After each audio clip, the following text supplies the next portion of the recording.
Amén. Esta es la palabra del Señor. Título del sermón: basta de agradar a los incrédulos o a los gentiles. Así que tenga su Biblia abierta en 1 de Pedro 4. Vamos a estar haciendo algunas precisiones en relación al texto bíblico. Y quiero hablar acerca de cómo vivir una vida santa. Y para eso se requieren muchas cosas. Se requieren varias cosas. Sin duda, lo principal es el poder del Espíritu Santo en nuestra vida. Porque la santidad, querido hermano, no viene del esfuerzo humano, personal, para ser recto, para ser intachable, correcto, impecable delante de Dios. Lamentablemente, el entendimiento de que la santidad constituiría el esfuerzo personal por ser recto delante de Dios ha torcido gran parte, no solamente el mensaje en nuestras iglesias cristianas, sino que también ha torcido y ha echado a perder gran parte de nuestra vida comunitaria como iglesia. Porque cuando la santidad se entiende como el resultado del autoesfuerzo personal, sola y exclusivamente, entonces empezamos con las comparaciones. ¿Hacemos eso o no? ¿Quién es más santo que el otro? Yo soy más santo que tú, soy más santa que tú, porque mi falda es más larga, porque yo tengo el pelo más largo. Yo soy más santo que tú porque tengo un corte más bonito que el tuyo. Yo soy mi pelo más correctamente que tú. Tú no eres tan santo porque tienes esa polera horrible, que tiene monos japoneses y cosas raras, bandas de heavy metal y cosas así. Y empezamos entonces a comparar quién es más santo que el otro. Así que eso empieza a generar una especie de, en vez de ser un lugar donde prime la humildad, la mansedumbre, empieza a ser la iglesia una feria de vanidades. Y la iglesia se convierte en un espacio con un concepto que está muy de moda, esta idea de un espacio seguro.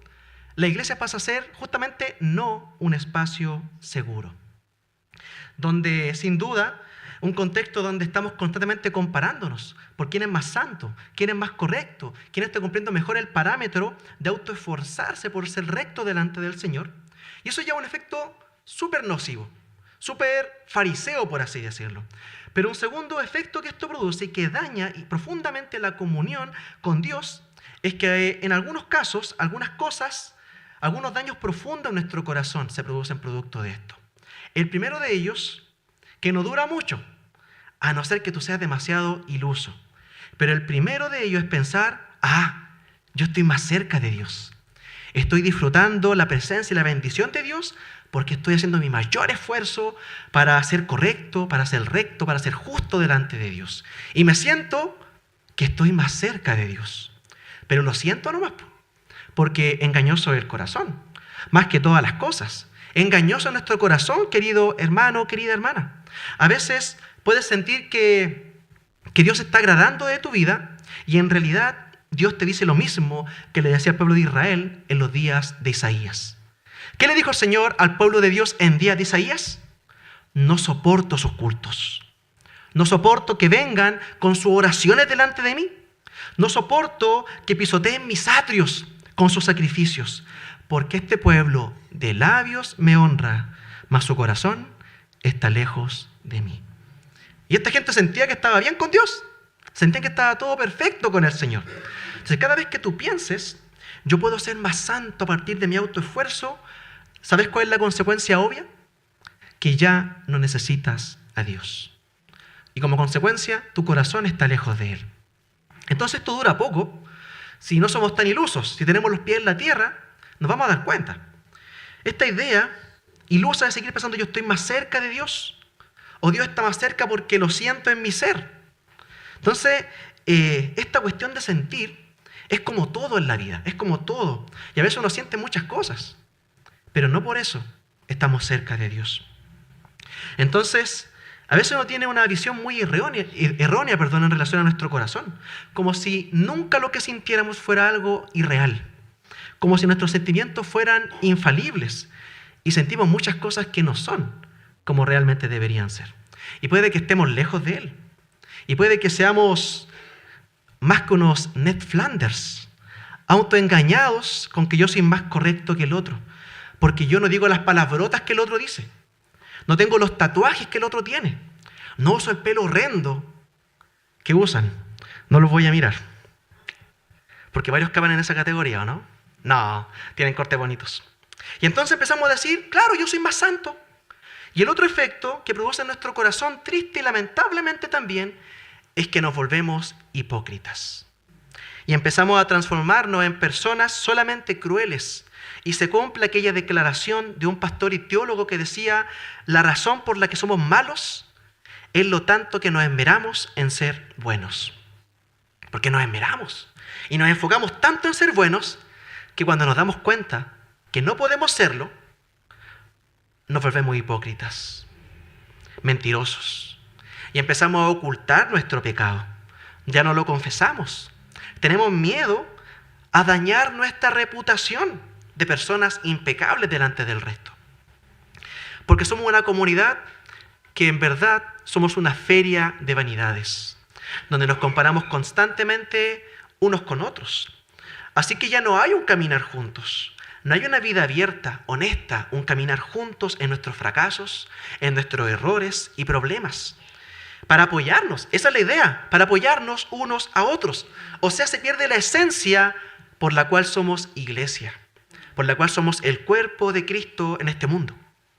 Entonces, todos estos conceptos equivocados de la santidad ya han dañado suficiente, primeramente a nosotros y a nivel general a la iglesia. Y ha traído un tremendo perjuicio, un tremendo daño al testimonio que la iglesia tiene que dar y que somos llamados a dar. Porque en vez de apuntar a Cristo, apuntamos a nosotros mismos. Mírame lo correcto que soy. Mira cuánto oro. Mira cuánto sé de la Biblia. No como tú, ignorante.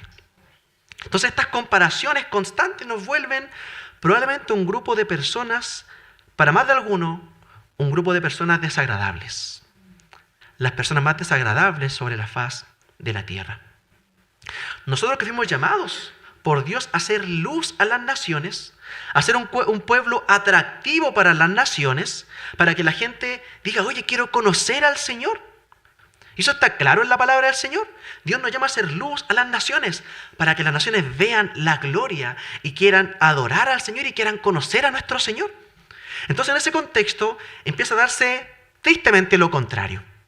Nos tornamos en una especie de comunidad repelente, donde lo último que quiere es ir a la iglesia evangélica a la gente, o estar cerca de un evangélico, porque son personas sumamente desagradables, moralistas, que siempre están juzgando al otro y que no tienen un ápice de misericordia en su corazón, que se caracteriza por falta de compasión. ¿Y sabes qué es lo más terrible de esto? Que hemos sido llamados por Dios y a la doctrina justamente nos desafía a absolutamente lo contrario. Lo contrario. Por lo tanto, quiero comunicarte que si ves un evangélico orgulloso, arrogante, moralista, fariseo, hipócrita, déjame decirte que lo que tú estás viendo es alguien que traicionó la fe que profesa. ¿Tú entiendes eso? Cuando ve a alguien soberbio, hipócrita, arrogante, fariseo, es alguien que traicionó la doctrina que profesa. Porque esa no es la fe cristiana. Esa no es la fe cristiana, no consiste en eso, no se trata de eso. ¿De qué tan bien yo lo hago? ¿De qué tan recto es mi desempeño? Se trata de aquel que hizo un desempeño perfecto.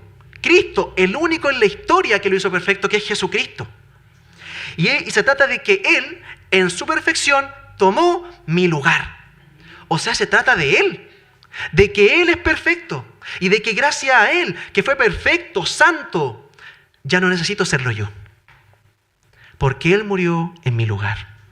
Y yo ahora sí, creo en Él. Y solo por la fe ahora soy declarado justo delante de Dios. O sea, ese es el anuncio que somos llamados. A ver, espérate un poquito. Entonces, ¿cómo la gente va a querer servir a Dios y buscar la santidad si uno no le pone un poquito de miedo? Para que la gente se motive, ¿no es cierto? Ya, pues habla un poquito del infierno. ¿Cómo eso de que, claro, que si no hace la voluntad de Dios te tiene que ir mal, po? Tenemos que predicar eso. Como esa historia, ¿no es cierto?, que Dios perdona, de que Dios envía a su Hijo y que paga su deuda. Qué bonito eso, pero también tienes que hablar de que Dios, cuando uno peca, Dios castiga, está en el infierno. Pero esa no es la motivación de la obediencia. Esa no es la motivación de la santidad. Porque nos cuesta entender que la deuda ya fue saldada. Consumado es, dijo Jesús, para todo aquel que cree. Dice la palabra que ya no hay condenación si has creído de corazón en Jesucristo como tu Señor y Salvador. Y que hoy, cualquier dificultad, problema, crisis, dolor, sufrimiento que pases, no hay ningún castigo por tu pecado. ¿Sabías tú eso? Porque tu castigo ya fue cumplido por Cristo. Cristo lo cumplió. Cristo lo pagó. Tú no estás siendo castigado por tu pecado. ¿Sabes por qué sufres? ¿Tú sabes por qué sufres? Es solamente parte del ejercicio. El ejercicio paternal de Dios para perfeccionarte, para bendecirte y hacer de ti alguien conforme a la imagen de Jesús. Entonces Cristo, Dios, ya no te castiga por tu pecado, porque todo tu pecado fue clavado en la cruz. Él fue castigado por tu pecado.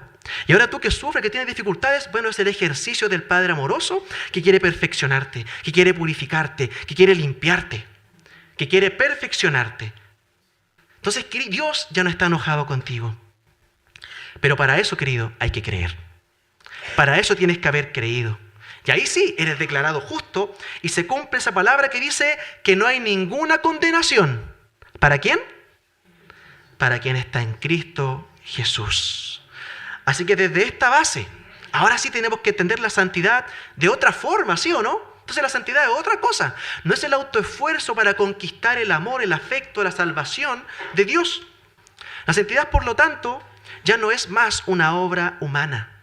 La santidad es una obra divina, donde Dios, a aquellos que han creído en Él, Dios, el Espíritu Santo directamente comienza a trabajar en nosotros, a exponer. Sí, el Señor expone, a sacar a luz pecados ocultos, tendencias pecaminosas, idolatrías que ni nosotros somos conscientes que están en nuestro corazón, pero que Dios las conoce. Así que Dios, en su amor, nos pone en situaciones donde empiezan a revelar esos ídolos, esos pecados, se empiezan a revelar esos pecados escondidos, donde se empiezan a revelar esas inclinaciones pecaminosas. Y ocurre esa típica cosa cuando uno dice, no sé si a usted le ha pasado, no puedo creer que hice eso. ¿Le ha pasado a usted eso? Que usted dice, oye, no puedo creer que hice eso. Yo, caleta de veces. Oh, no puedo creer que hice eso. Lo cual solo revela cuán poco nos conocemos. Porque la razón por la que hiciste eso, ¿sabes por qué es? Porque ese eres tú. Ese eres tú. Ah, no nos gusta pensar eso, ¿no es cierto? No, ese no soy yo. Ese tipo no soy yo, dando vuelta a Roberto Carlos. Pero ahí el Señor está mostrando que sí, que ese tipo eres tú. Que eso es lo que nosotros somos. Y de alguna forma se pone al descubierto en nuestro corazón. ¿Y sabes cuál es el motivo de eso? Que tú puedas aferrarte más al Señor. Y que puedas entregar a Él ese pecado. Y puedas luchar con el pecado. Entonces cuando Él revela nuestro corazón, es una oportunidad para que el Espíritu Santo comience a trabajar en nosotros, moldeando, perfeccionando, sanando heridas. Porque tú tienes heridas. Quizás heridas que ni siquiera eres consciente que las tienes. ¿Cuánto te determinan hasta el día de hoy esas heridas que tienes? Y Él las puede sanar. Y Él las tiene que sanar. Y solo Él tiene el poder para sanar esas heridas. Entonces todo eso tiene que ver con la verdadera santidad. Pues bien, hoy vamos a ver el texto de 1 de Pedro 4 y vamos a ver 4 claves. 4 claves para una vida santa. Y lo puedo resumir en 4 palabras, en 4 conceptos. Pero no se precipiten. No piense que porque usted sabe estas 4 palabras ya entendió todo, porque puede entenderlo mal. Así que quédese hasta el final de la predicación. Pero le voy a decir ahora los 4 puntos. Las 4 palabras para una vida santa. La primera es el sufrimiento. La segunda es el tiempo. La tercera es el juicio. Y en cuarto lugar, la muerte. 4 claves para una vida santa. Sufrimiento, tiempo, juicio y muerte. Y lo primero lo que apunta el apóstol Pedro está en el versículo 1 para que vaya conmigo. Dice, versículo 1 para que lo pongan en pantalla, por favor. Por lo tanto, ya que Cristo sufrió. Importante notar esto. Él aquí habla de su sufrimiento. Y él no está hablando aquí de morir, no habla de su muerte. El tema de la muerte lo trata más adelante, pero aquí está hablando particularmente del sufrimiento de Cristo. Está poniendo a Cristo como un ejemplo. Y generalmente cuando nosotros vemos y la palabra habla sobre la muerte de Cristo, la mayoría de las veces, no siempre, pero sí la mayoría de las veces, no lo está poniendo como un ejemplo, la muerte de Cristo, sino que la muerte la pone como un anuncio de algo que ya se hizo, algo que ya se consumó, de un precio que fue pagado por nosotros. ¿Cierto? Muerte de Cristo es el anuncio del Evangelio, de que ya fue consumada la obra, ya fue pagada la deuda y somos salvos. Pero aquí no habla de la muerte de Cristo, aquí habla del ejemplo del sufrimiento de Cristo. Así que Pedro está hablando sobre el ejemplo de Cristo, como este ejemplo es para nosotros en cuanto al sufrimiento. Versículo 1. Por tanto, ya que Cristo sufrió en el cuerpo, asuman también ustedes la misma actitud. Es muy interesante eso, porque lo que dice literalmente no es la palabra actitud, sino que lo que dice es armen su disposición mental, armen su mente para imitar a Cristo. Y es interesante esto porque la palabra armarse en el tiempo del Imperio Romano implicaba algo bastante complejo, digamos. Era ponerse el traje, era ponerse la armadura, era vestirse con un traje de soldado, era ponerse el escudo, tener la espada, tener el yelmo, tener el calzado, o sea, toda la armadura. Dice que nuestra mente tiene que estar armada, preparada, dispuesta para imitar esta actitud de Cristo. Luego dice, porque el que ha sufrido en el cuerpo ha roto con el pecado. Y esta es la primera realidad que tenemos que tener conciencia para una vida verdaderamente santa. Necesitamos nosotros cultivar la conciencia de que en Cristo, ojo con esto, en Cristo, solo en Cristo, o sea, desde una fe en Jesucristo, que murió por mí, que perdonó mis pecados, que me salvó por su muerte y resurrección, en Cristo el sufrimiento tiene sentido. Y como consecuencia nos aleja del pecado. Necesitamos nosotros entender, comprender y asumir la conciencia de que en Cristo el sufrimiento tiene el gran propósito de alejarnos del pecado. Nosotros tendemos a perder de vista esto que dice Pedro, pero es una realidad. O sea, entre todas las herramientas que nos ha dado el Espíritu Santo, porque usa muchas. Recuerde que la santificación es una obra del Espíritu Santo, no es una obra humana, es una obra del Espíritu Santo. Y como es obra del Espíritu Santo, el Espíritu Santo lo lleva a cabo en tu vida y Él lo hace con distintas herramientas. Y una de estas herramientas, la primera, muy importante, es el sufrimiento. Pero no cualquier sufrimiento. Y no el sufrimiento vivido de cualquier forma. Porque tal vez tú estás pensando, como yo también pienso, y como la Biblia también da testimonio en varias ocasiones, que hay ocasiones en las cuales el sufrimiento, más que alejarnos del pecado, nos lanza al pecado. O nosotros sentimos que el sufrimiento es una buena excusa para pecar. ¿Le ha pasado a usted eso? Que el sufrimiento está la tentación de que nos purifique del pecado o que sea una excusa para pecar. Para lanzarnos a los brazos del pecado. Por ejemplo, como le ocurrió a Asaf. ¿Conoce usted a Asaf? Él es un salmista. En un salmo maravilloso, en el Salmo 73. Él dice que él se sintió tentado a ir al mal camino, porque dice el texto que él veía cómo los impíos prosperaban, veía cómo le iba bien, a pesar de que estaban desobedeciendo a Dios, blasfemando contra Él y negándole, pero les va bien igual, tienen plata, tienen buen auto, tienen 2 casas, casa en la playa, casa en el sur, y gente que blasfema contra Dios. Y Asaf ve esa realidad y se siente tentado a ir al mal. Y él dice, yo he querido servir al Señor y estoy sufriendo. Entonces él siente la tentación de irse a los brazos del pecado. Él dice, ¿qué he sacado con lavar mis manos en inocencia? ¿Qué he sacado con cultivar, con vivir una vida santa? ¿Qué he sacado con tratar de obedecer al Señor y a su palabra? Si parece que los que desobedecen, los que no temen a Dios, les va mejor que a mí. ¿Tú has sentido eso? ¿Tú has pensado eso? Bueno, bienvenido a la vida cristiana real. Le pasó a Asaf, le pasó también a Juan el Bautista. Juan el Bautista, pues hermano. Juan el Bautista. O sea, si le pasó a Juan el Bautista, ¿le puede pasar a usted o no? A cualquiera. O sea, porque de él Jesús dijo que de los nacidos de mujer no hay otro mayor que él. Hablando de Juan el Bautista. Entonces, pensemos que si le pasó a Juan el Bautista, ¿cómo no te va a pasar a ti o a mí? Y ahí está Juan el Bautista, en la cárcel. ¿Se acuerda usted esa parte? ¿No? Que está en la cárcel.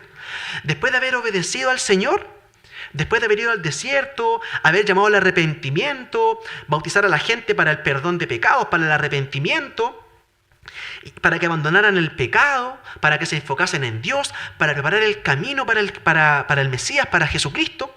Y de repente, él está preso, en el calabozo de Herodes. Porque Herodes, que era un pusilánime, no sabía qué hacer con él. Todos le decían, oye, mata a Juan el Bautista. Es una piedra en el zapato. Está todo el tiempo predicando y habla contra ti, Herodes. Y Juan el Bautista predicaba al Señor y a la vez confrontaba a Herodes con su pecado. Y eso obviamente a Herodes le enojaba mucho. Pero Herodes le tenía miedo, porque sabía que Juan el Bautista era profeta del Señor. Así que hace una cosa que no es ni fu ni fa. O sea, como que lo mete preso, pero no hace nada. Lo deja ahí. Y en este tiempo estuvo Juan el Bautista preso mucho tiempo. Y él empieza a dudar. Y manda a uno de sus discípulos a preguntarle a Jesús si él era el que había de venir o había que esperar a otro. Con duda en su corazón. Y con justa razón. Ahora piense, este mismo Juan el Bautista que vio a Jesús, ¿qué fue lo que dijo cuando vio a Jesús? Este es el Cordero de Dios que quita el pecado del mundo. Ya lo había reconocido como el Cristo, el que estábamos esperando. Y cuando bautizó a Jesús, él dice, no soy digno ni de desatar tus sandalias. ¿Para qué voy a bautizarte yo? O sea, él tenía claro que Jesús era el Cristo. Pero ahora está en la cárcel y tiene dudas. ¿Eres tú el que había de venir o hay que esperar a otro?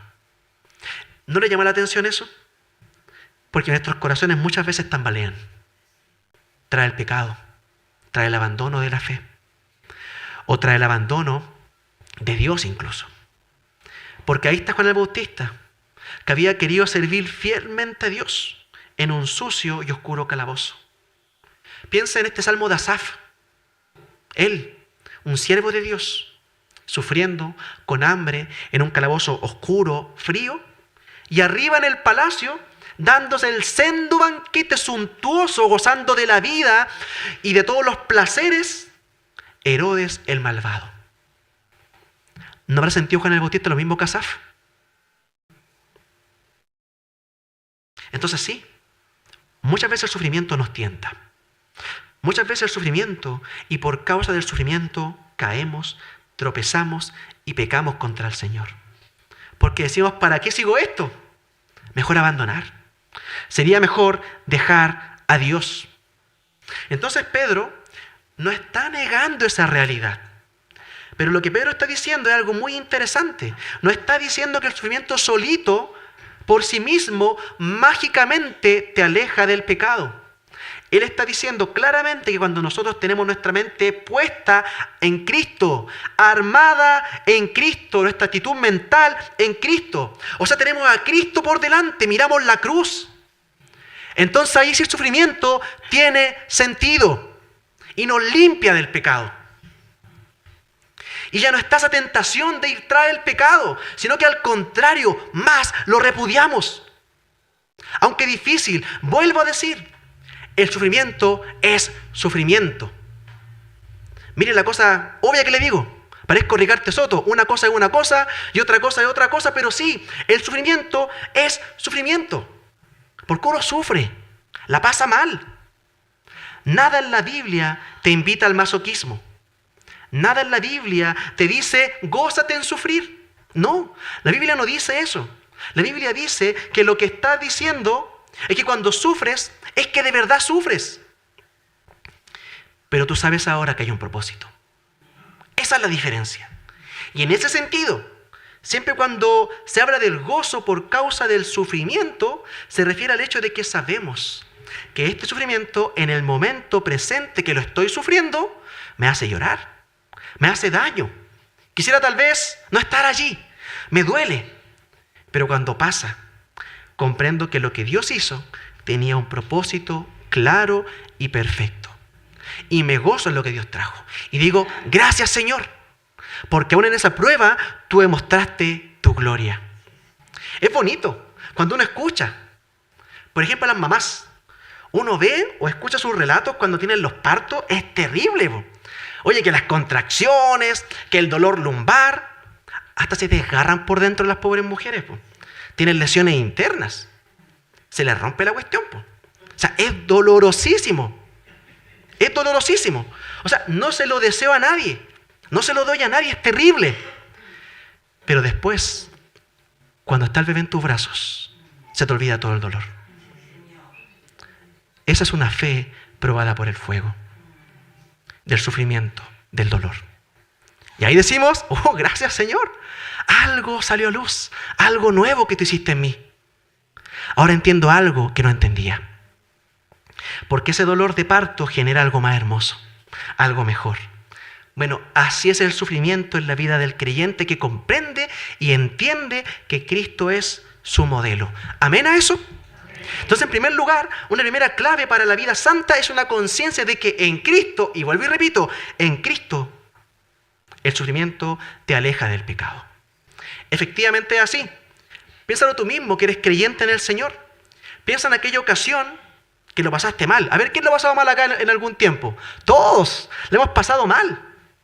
Y cómo el Señor usó eso para perfeccionar algo en ti, para sanar algo en ti, para trabajar en tu corazón, tal vez para enseñarte a perdonar, para enseñarte a mirar con compasión. ¿Te acuerdas cómo eras tú? Crítico, lleno de autojusticia, criticando a todos esos viles pecadores, y de repente, ¡paf!, te pasó a ti. Y fuiste tú el que cayó. Y te diste cuenta lo importante que es la compasión y la misericordia. Ahora el que peca en lo que tú pecaste, lo miras con ojos de amor. Lo miras con la mirada de Jesús. Tiene ojos de compasión con el que falla, porque tú un día estuviste ahí. Entonces, ¿de cuántas maneras, hermano, el Señor nos va cambiando? Modificando, transformando nuestra vida. A mí me encanta lo que dice Paul Washer. Él dice, yo no cambiaría todos los sufrimientos de este mundo que me ha tocado vivir. No los cambiaría por nada, hoy que me doy cuenta lo que produjeron en mí. No cambiaría nada. Hoy que me doy cuenta lo que ese sufrimiento produjo en mí. ¿Sabes cómo se llama eso? Madurez espiritual. Pero lamentablemente nuestras iglesias evangélicas están inundadas de una teología que invita a no crecer espiritualmente, a que te mantengas infantil, a que te mantengas en una infantoadolescencia espiritual por toda tu vida en Cristo, solo buscando bendición, prosperidad. Decláralo, proclámalo, decrétalo, porque tuya es la bendición si hoy la tomas. Entonces, un tipo de teología que invita a ¿qué? A ser siempre un bebé espiritual. Pero cuando somos recién nacidos, espirituales, es maravilloso eso. No sé si a ustedes les ha pasado que cuando ustedes se convirtieron, como que Dios les respondía a todo. ¿Les pasó o no? ¡Oh, bendición, bendición, bendición! Y bueno, C.S. Lewis, él habla de eso. Él dice, cuando nosotros somos recién convertidos, es como que todas las oraciones el Señor te las responde. Sí, sí, sí, amén, amén, todo bien. Pero después el Señor te empieza a enseñar el valor de la perseverancia. Ahora Dios te quiere enseñar la paciencia. Y te empieza a responder, espérate un poco. Un todavía no. Ya no es un sí, sí, sí, sino que un no, sino que un espera un poco, sino que un no es tan así como lo estás pidiendo. Y eso es parte de madurar. Porque vas madurando, vas entendiendo y vas creciendo espiritualmente. Entonces, una teología evangélica que habla de puras bendiciones, prosperidad, de ser un campeón. Esa es la triste realidad que nos invitan en algunos lugares. Entonces, es un hábitat donde solo se cultivan enanos espirituales. petizos espirituales, infanto-adolescentes espirituales, creyentes sin madurez, creyentes que permanecen en su infanto-adolescencia por años y años y años. Pero cuando tú eres capaz de decir lo que dice Paul Washer, yo no cambiaría nada, todo lo que sufrí en esta vida, por nada, porque hoy me doy cuenta lo que produjo en mi corazón y en mi vida. Eso es madurez, querido hermano. Ese es un creyente maduro.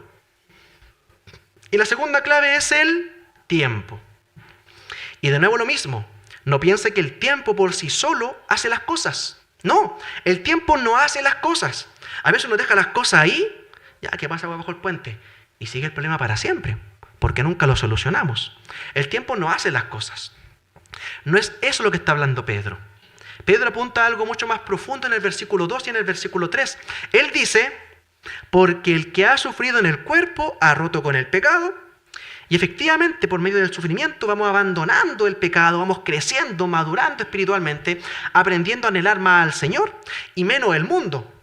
Esas cosas que nos distraen del mundo, nos distraen del Señor. Todo eso es cierto, pero mira lo que dice el versículo 2. Para vivir el resto de su vida terrenal, no satisfaciendo sus pasiones humanas, sino cumpliendo la voluntad de Dios.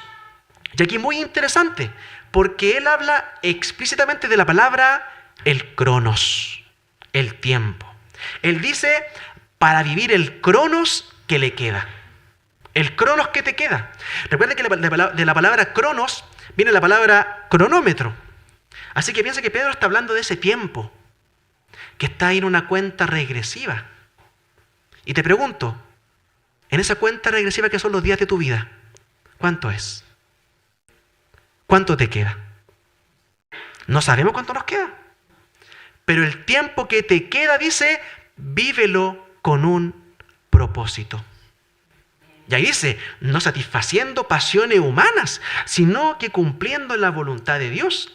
Y de nuevo menciona en el versículo 3 el cronos. Dice, versículo 3, pues ya basta con el cronos que han desperdiciado, haciendo lo que agrada a los incrédulos. ¿Y cómo son los incrédulos? Son ciegos, son ignorantes, y lo digo en un sentido correcto de la palabra, y están muertos en sus delitos y pecados. Entonces aquí es súper interesante que tengamos claro eso. Todos nosotros como creyentes no solamente podemos, sino entiendo yo que debemos sensibilizarnos con el dolor, con el sufrimiento, con la injusticia y con todo lo que la gente en el mundo enfrenta en el día a día, con los incrédulos que están sufriendo afuera. Pero también hay que tener cuidado con ese extremo que es darles la razón en todo. Porque recuerda, en última instancia son incrédulos. ¿Qué implica eso? No temen a Dios. Son ciegos espiritualmente. Anhelan cosas que creen que les va a dar felicidad y no los va a hacer felices. E idolatran muchas cosas desde una visión meramente terrenal y humana, sin entender que el verdadero bienestar se produce primero en un corazón que ha encontrado paz con Dios. Todo eso que dije, un incrédulo no lo entiende, porque aún no se ha aferrado a Cristo y el Espíritu Santo no ha traído esa conciencia, esa convicción de pecado. Así que tal vez extremo, que es altamente negativo, de lo que dice Pedro, que dice, no se olviden que son incrédulos. En última instancia, el incrédulo es incrédulo. De nuevo, Ricardo Soto, una cosa es una cosa y otra es otra cosa. Pero sí, hay que enfatizarlo, un incrédulo es un incrédulo. No cree en el Señor, ama otras cosas, busca otras cosas, busca plenitud en otras cosas. Está ciego, porque espiritualmente no ve lo que es el verdadero bienestar, lo que es el verdadero shalom, la verdadera paz con Dios. Entonces está muerto en sus delitos y pecados. Entonces, ¿cómo va a entender las cosas importantes de la vida? ¿Cómo va a estar escuchándolo en los consejos que te da? En las cosas que te invita, si es un incrédulo. Entonces tenemos por un lado la enorme responsabilidad de escuchar, de oír, de atender, de abrazar, de ser misericordioso con ellos, de escuchar, de contener. Pero también decirles, ¿sabes qué? La verdadera felicidad no está en eso. El verdadero bienestar está aquí y comienza en Cristo. Y en una vida reconciliada con Dios por medio de Jesucristo. Entonces el texto dice, ya basta con el tiempo que han desperdiciado haciendo lo que agrada a los incrédulos, entregados al desenfreno, a las pasiones, a las borracheras, a las orgías, a las parrandas y a las idolatrías abominables. Bueno, cuando el texto habla de desenfreno, habla de eso, de desenfreno. Está hablando de un descontrol. Está esta idea de ir y dejarse llevar sin ningún control, sin ningún límite. Habla de las pasiones, y aquí se refiere a las pasiones que son egoístas, donde mi propia autosatisfacción es lo único que importa, y no cuidar al otro, ni hacerle el bien al otro. Así que son pasiones, por lo tanto, pasiones ególatras. Dice las borracheras, o sea, literalmente embriagarse, o sea, el ir, embriagarse, buscar la embriaguez, anhelar la embriaguez, desconectarse de este mundo. Dice las orgías también, literalmente se refiere a eso, a estas fiestas orgiásticas, que por lo demás eran muy comunes en la antigüedad, y eran una forma muy común de adorar a los dioses. O sea, la gente de esta religión nunca faltaba el culto. Le gustaban mucho los cultos. Eran súper fieles a sus cultos para practicar estas orgías. Y luego habla de las parrandas.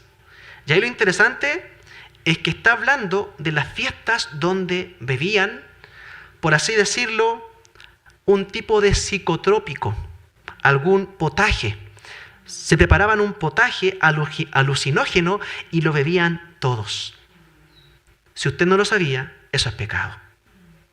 Y luego habla de las idolatrías abominables, o sea, el adorar ídolos, otros dioses. Ellos no saben que la verdadera felicidad está en amar a Dios sobre todas las cosas y al prójimo como a uno mismo. No saben eso, porque el incrédulo es incrédulo. Ellos tienen en su mente una felicidad basada en el amor a sí mismos, sin tener que amar ni reconocer a Dios. Entonces, y al prójimo, dejándolo ahí, que sea libre. Ustedes han escuchado esta idea liberal, que es contraria al amor, que dice, mi libertad termina donde comienza la del otro. ¿Has escuchado eso? Mi libertad termina donde comienza la del otro. O también cuando dicen, mientras tú seas feliz haciendo lo que haces, está bien. ¿Han cachado eso? Suena lindo, suena bonito. Pero eso es lo contrario del amor. ¿Es lo contrario al amor? ¿Sabía usted que la tolerancia es contraria al amor? ¿Sí? La tolerancia es contraria al amor. A ver, si usted es un papá, una mamá, y su hijo está haciendo algo autodestructivo, está metiendo la mano en la juguera, y tú dices, no, es que yo tolero a mi hijo, que lo haga nomás, que sea feliz con su mano en la juguera. Si eso te hace feliz, está bien, hijito. O el cabro chico le falta el respeto a todo el mundo. No, hay que tolerar al niño. Po. Si es que le hace así, porque le gusta hacer así, hay que tolerar al niño. O usted lo va a corregir. ¿Se da cuenta que la tolerancia es contraria al amor? Ah, es que no quiere estudiar, po. Bueno, hay que tolerarlo. Po. No quiere comer, que no coma. ¿Se da cuenta cómo la tolerancia es contraria al amor? Nosotros como creyentes somos llamados a amar. Que más profundo que tolerar, que es mucho más allá que la mera tolerancia. Así que estas idolatrías abominables. Entonces, ¿qué ocurre con esto? Que el incrédulo, una de las cosas que no se da cuenta es cómo usa su tiempo. Y que está malgastando y desperdiciando su vida en lo que no da fruto, en lo que no rinde fruto. Está desperdiciando su tiempo en aquello que no va a traer para él el bienestar que él tanto anhela.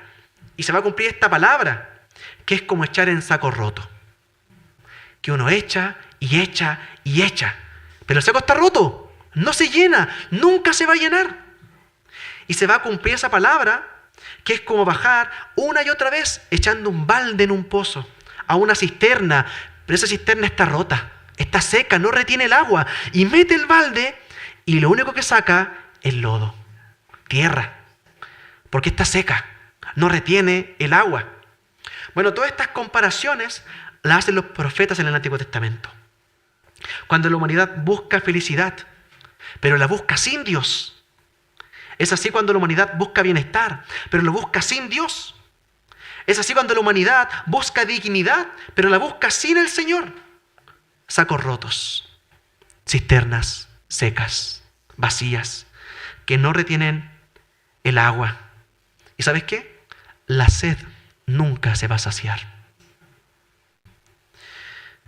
La sed más intolerable e insoportable, la del corazón. Pero no se dan cuenta que están malgastando su tiempo. Y el crono avanza, implacable, avanza y se devora tu vida. ¿Y tú en qué estás invirtiendo tu tiempo? Sí, te desafía el apóstol Pedro. A ti que eres creyente, que somos creyentes, que creemos en el Señor. Hemos sido salvados y tenemos una gracia maravillosa en nuestra vida.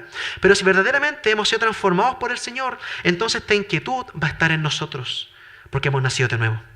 Cuando tú dices, es que yo soy salvo por Jesucristo y ahora soy libre, así que pierdo mi tiempo en lo mismo que los paganos pierden su tiempo. ¿Te das cuenta de eso? O sea, soy creyente, sigo a Cristo, soy nueva criatura, pero pierdo mi tiempo en lo mismo que los incrédulos. De partida, pregúntate o cuestiónate si realmente eres salvo. Porque un corazón regenerado anhela hacer la voluntad de Dios y quiere usar su tiempo en eso. Así que, ¿en qué estamos invirtiendo nuestro tiempo? ¿A qué lo estamos dedicando? ¿A qué dedicamos nuestro día a día? Nuestras 24 horas del día. Bueno, 16, la hora la duerme, pero ¿en qué la usa? Y en tercer lugar, el juicio.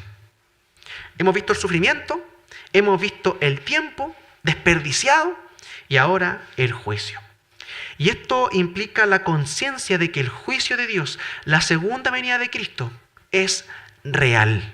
¿Usted cree eso? O sea, en la conciencia de estar consciente que el juicio de Dios es real, que viene un día donde todos nos presentaremos delante del tribunal de Dios, del Dios justo. Ese día viene y todos van a rendir cuenta al Señor, todos. Esta conciencia no la tiene el incrédulo. ¿Por qué? Porque está ciego. Está espiritualmente ciego. Versículo 4. Y aquí lo dice.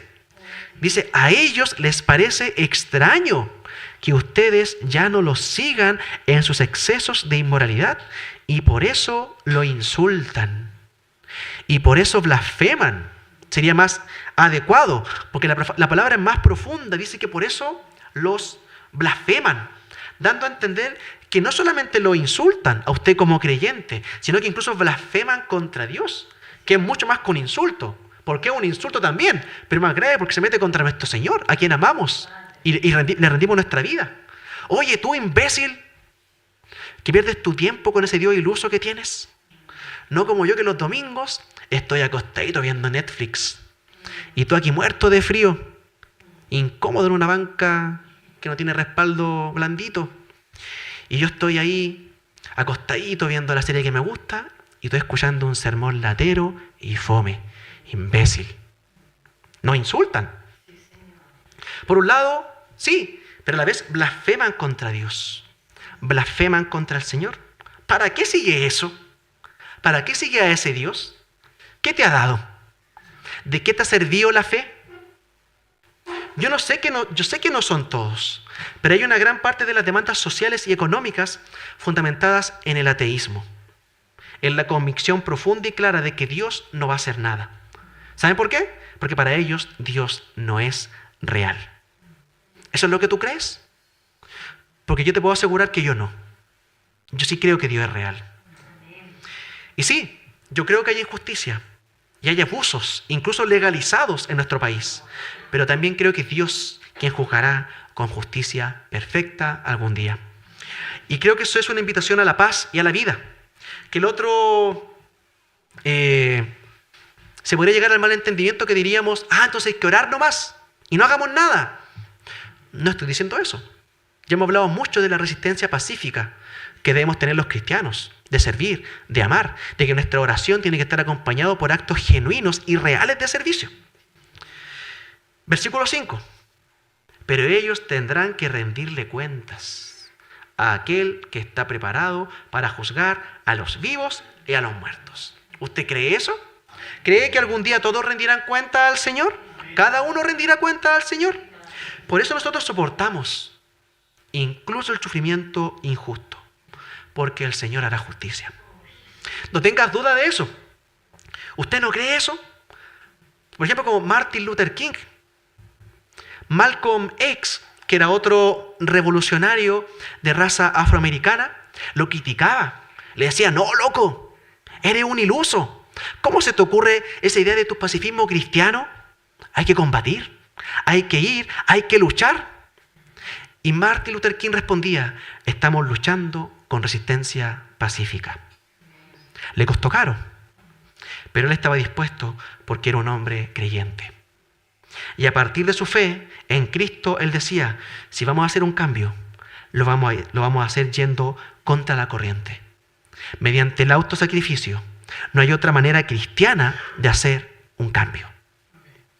Así que es una gran responsabilidad que tenemos, hermanos. Pero en ese contexto entendemos nosotros de que el juicio viene, que el juicio es real. Porque eso también es una invitación y un desafío. Y hermano, eso es una clave para la vida santa. Que el Señor viene y moldea nuestro corazón y moldea nuestro carácter cuando empezamos a tomar conciencia de que un día le rendiremos cuentas al Señor. Y tú dirías, sí, yo he sido perdonado por el Señor. Cristo murió por mí. Cristo pagó la deuda. Ya no hay condenación. Bacán. Sí, pero con la conciencia del juicio. Eso es importante tenerlo claro. Eso no quita que el juicio viene. Porque, por ejemplo, te libera, te perdona del que te ha hecho daño. ¿Por qué? Porque el juicio viene. Te libera. Entonces ahora tú puedes perdonar. Tú puedes renunciar a la venganza. Tú puedes renunciar en el atesorar rencor y odio en tu corazón. Y yo no estoy diciendo que sea fácil hacerlo. Evidentemente no es así. Pero cuando eres consciente de que Dios hace justicia, eso te libera para decir realmente a tu ofensor que te dañó, que te hirió, decirle te perdono. La conciencia del juicio de Dios te libera para vivir el amor. Te libera para amar al enemigo. Te libera para darle agua a tu enemigo cuando tiene sed, para darle alimento cuando tenga hambre. La conciencia de que el juicio viene es fundamental para una vida santa. Porque uno con su ira muchas veces peca. Pero cuando eres consciente de que Dios hace justicia, incluso surge el anhelo en tu corazón, ojalá se arrepienta. Ojalá conozca el Evangelio. Ojalá sea nueva creación. Ojalá tenga vida eterna. Te libera. Porque ese pecado también Cristo lo puede pagar. Y ya no lo quieres cobrar tú. Eres consciente de que en Cristo hay perdón de pecados. Y en cuarto y último lugar, hermanos, la muerte. Y aquí de nuevo, Pedro con sus paréntesis, como que se va por las ramas este Pedro, va súper bien Pedro y de repente sale con un paréntesis. Y uno dice, ¿qué? ¿What? Versículo 6. Por esto se predicó el mensaje de las buenas noticias también a los muertos para que, a pesar de haber sido juzgados según criterios humanos en lo que atañe al cuerpo, vivan conforme a Dios en lo que atañe al espíritu. Muy simple. Pedro está hablando de los cristianos que habían sido muertos por su fe. De ellos está hablando. Él está diciendo, por esto también se les predicó a los antiguos creyentes que terminaron dando su vida. ¿Y qué ocurrió con ellos? Ellos tenían disposición al autosacrificio. ¿Qué pasó con Esteban? Bueno, Pedro era líder en la iglesia cuando a Esteban lo apedrearon. Y recuerden ustedes que eran los inicios del cristianismo en el libro de los Hechos. Y de hecho dice el texto que el mismo Saulo estaba ahí aprobando la muerte de Esteban. Pablo consentía en su muerte. Dice el texto que le pusieron la ropa de Esteban a los pies. Y Pablo ahí, buena. Y es muy interesante. ¿Ustedes han visto cuando Pablo habla de eso? Saulo, que ahora se llama Pablo, él habla de eso. Ahora Pablo, muchos años después, convertido, él habla de su pasado sin Cristo en sus cartas. ¿Se ha fijado en eso? Pablo han pasado 20, 30 años y todavía le duele. ¿Se han fijado en ese detalle? Porque esa es la verdadera conversión. Te duele lo que hiciste. Tú dejas tu antigua vida y te duele haber vivido esa vida que vivía antes. Te duele haber pensado como pensabas. Ahora ya no piensas más así. Y en ese contexto donde Esteban dio su vida y donde muchos otros creyentes fueron perseguidos y dieron su vida por el Señor, Pedro se está acordando de todos ellos. Pero se está acordando también quizás de Jacobo, que también era uno de los líderes, un apóstol también, discípulo de Cristo, que también fue muerto. Todo esto está relatado en el libro de los Hechos. Y Pedro, que era líder de la iglesia en Jerusalén, en ese tiempo, estuvo ahí presente todo ese tiempo. Ahora Pedro es un anciano, viejito, y él se acuerda. Estando en Roma, él recuerda de esto. Lo cual es genial, ¿no? Para que vean un poco las vueltas de la vida. Porque Pedro mismo, el Señor determinó, según el plan del Señor, porque Pedro salió de Palestina, de Jerusalén, arrancando porque también lo querían matar. Y se había ido a Roma. Y justamente en Roma terminó martirizado y crucificado de cabeza. Muerto por el imperio. Interesante. Y él está dispuesto. Él sabe que Dios tiene que cumplir en él su propósito. Pedro no se queja, no reprocha nada, porque el Señor cumple su propósito. Lo cumple. Pero Pedro, en su trayectoria de vida siendo un anciano, él recuerda a todos estos creyentes que han muerto por Cristo. Y él dice, se le predicó también el Evangelio aún a aquellos que murieron por su fe. Eso es lo que quiere decir Pedro. Se le predicó el Evangelio a los que murieron para que, a pesar de que fueron juzgados según criterios humanos en el cuerpo, o sea, hubo un juicio, los juzgaron, hubo una sentencia de muerte, a su cuerpo lo mataron, lo apedrearon, los quemaron, los decapitaron, fueron degollados, fueron asesinados por leones en el circo romano. Todo eso en su cuerpo. ¿Pero qué ocurre con ello hoy? Dice el texto, viven espiritualmente en la presencia de Dios. Entonces lo que Pedro está diciendo aquí, hermanos, cuando él habla de la muerte, es la necesidad de la conciencia de que en Cristo, aun si tenemos que morir por una vida santa, la muerte vale la pena. O sea, la muerte es solo un paso para estar con el Señor. El que ha creído en Cristo y entiende verdaderamente que ha sido salvado por su gracia, tiene muchas razones para evitar morir. Recuerden que el vivir es Cristo. Está bien eso, pero si tienen que enfrentar la muerte por causa de su fe y de su testimonio, lo van a hacer, porque sabe que es solo un paso más para estar eternamente con su Señor. Entonces, en este paréntesis que abre Pedro al final, él está tratando y sigue tratando el mismo tema, de cómo esos creyentes que murieron por su fe se mantuvieron firmes, aun cuando eran juzgados injustamente, apedreados. Pero ellos se mantuvieron firmes en su fe, porque sabían que iban a contemplar al Señor. Y de hecho eso es lo que están haciendo ellos ahora. Ellos están gozando la presencia del Señor ya. Están disfrutando de la presencia de Dios. Los creyentes muertos, aunque juzgados y condenados a muerte por tribunales humanos, prefirieron vivir la voluntad de Dios. Y hoy viven en Dios. Viven con el Señor, espiritualmente, aún aguardando la resurrección de los cuerpos, pero están con el Señor. Eso está diciendo Pedro. Así que Pedro está diciendo que aunque nos condenen a muerte por vivir una vida santa, miren lo que está diciendo. Esto nos parece a nosotros como una cosa extraña, ¿cierto?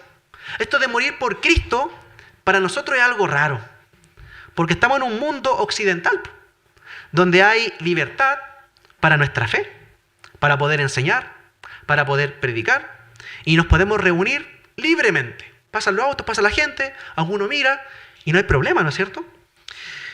Y yo sé que de repente como que le damos un poco de color. Nosotros le damos color. No, es que mucha gente no le gusta el cristianismo. Mucha gente se opone, mucha gente nos hostiga. Sí, sí estamos de acuerdo, pero nosotros no tenemos idea.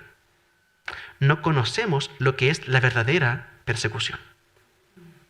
Pedro está diciendo que aunque nos condenen a muerte, vale la pena vivir una vida santa. Y vuelvo a decir, hoy hay contextos en los cuales vivir una vida santa te va a traer más problemas. Y de alguna forma hoy en nuestro contexto chileno, algo de eso ocurre, un poquito. Pero no seamos tan llorones. No seamos tan llorones.